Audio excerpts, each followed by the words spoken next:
مزید Islamic videos کے لیے ہمارے چینل حقیقت اسلام کو سبسکرائب کریں۔ مولاي صل وسلم دائما ابدا على حبيبك خير الخلق كلهم۔ رب العالمین نے حضرت کلیم اللہ کے بارے میں فرمایا وَكَلَّمَ اللَّهُ مُوسَىٰ تَكْلِيمًا، اللہ نے موسیٰ سے کلام فرمایا۔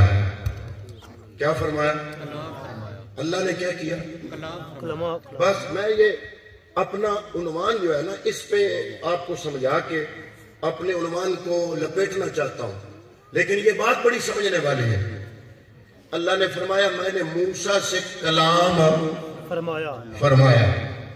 اب میرا سوال ہے آپ سے، تھوڑا سا ذہن حاضر رکھنا جو پڑھے لکھے حضرات ہوں، وہ جو کلام اللہ نے فرمایا موسیٰ سے، قرآن کہہ رہا ہے،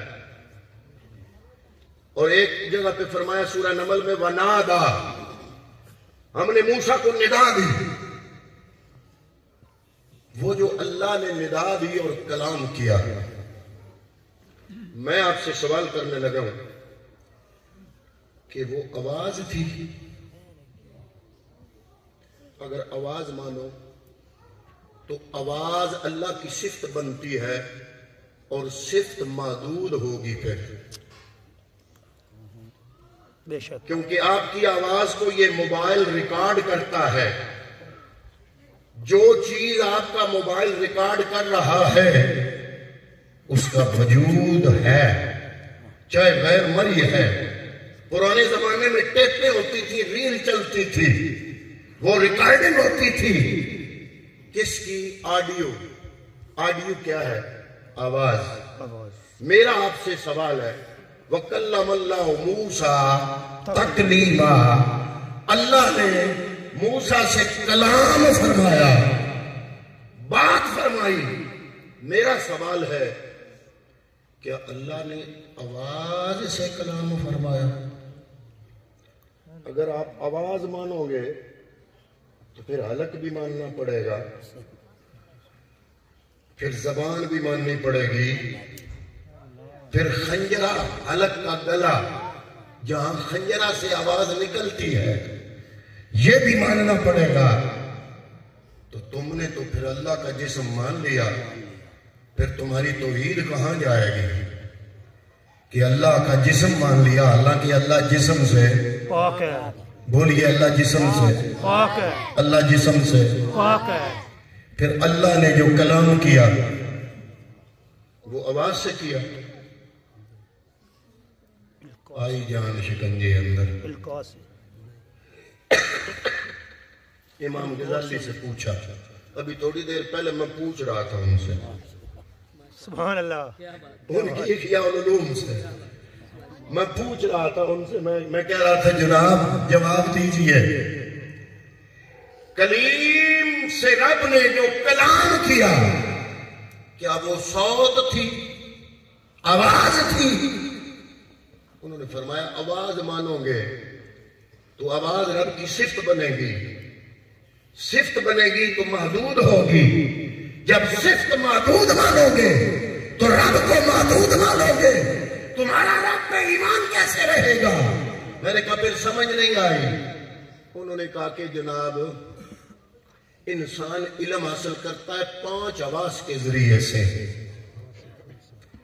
یا دیکھ کے آنکھوں سے، یا سن کے کانوں سے، یا چکھ کے زبان سے، یا سونگ کے ناک سے، قوت شامہ، یا قوت لامسہ، مس کرنے سے، ٹچ کرنے سے۔ یہ 5 چینل ہے علم حاصل کرنے کے، چھٹا کوئی چینل انسان کے پاس، چاہے یونیورسٹی کا علم لے، چاہے سکول کا لے، چاہے مکتب کا لے، دنیا جہاں کا کوئی بھی علم ہو، ان 5 چینل سے ہٹ کے لے سکتا نہیں۔ علماء فرماتے ہیں جہاں حواس سے خمسہ کی حد ہوتی ہے وہاں سے تمییز کی ابتدا ہوتی ہے، اور جہاں تمییز تمییز کی انتہا ہوتی ہے وہاں سے عقل کی ابتدا ہوتی ہے، اور جہاں سے عقل کی انتہا ہوتی ہے وہاں اللہ کے نبی کی قوت مدرکہ کی ابتدا ہوتی ہے۔ آپ یہ بات میری نہیں سمجھے، قوت مدرکہ کہتے ہیں ادراک کرنے کی قوت، کچھ لینے کی قوت۔ اب لیا جاتا ہے علم کے ذریعے، ان حواس کے ذریعے سے۔ تو اللہ کا نبی ہمارے پیغمبر اکرم سے صحابہ نے پوچھا، یا رسول اللہ یہ جبریل آیا تھا، آپ کی جبین اقدس پہ قطرے تھے پسینے کے، وہی آئی ہے؟ فرمایا وہی آئی ہے۔ یا رسول اللہ کیا کہتا تھا؟ میرے اس سوال میں ساری تقریر ہے۔ وقت کا صدیق ہو، تاجدار صداقت ہو، پیغمبر کی بارگاہ میں ہو، پسینے کے قطرے آئے، مصطفیٰ سے پوچھے کیا ہے؟ آپ فرمائیں وہی آ رہی تھی۔ تو صدیق کو پوچھنا پڑے یا رسول اللہ جبریل کیا کہتا تھا؟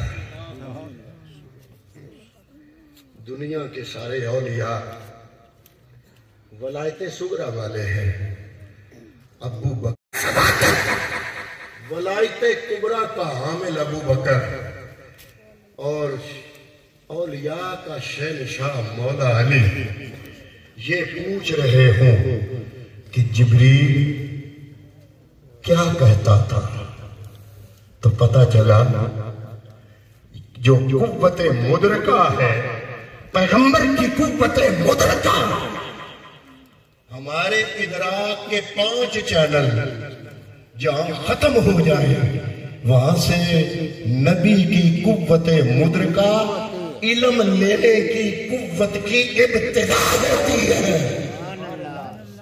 آپ پھر فیصلہ کر کے مجھے بتاؤ کہ کیا نبی اور امتی ایک جیسے ہیں؟ جب ابو بکر نہیں، ابو بکر اور مصطفیٰ ایک جیسے نہیں، تو آج 15ویں صدی کا مسلمان اور مصطفیٰ کریم ہم کیسے ایک جیسے ہو سکتے ہیں؟ حضرت کلیم اللہ جب سفر کر رہے تھے نا، اپنی اہلیہ ساتھ تھی، تو اللہ کا قرآن کہتا ہے اذ قال موسیٰ لأہلہ،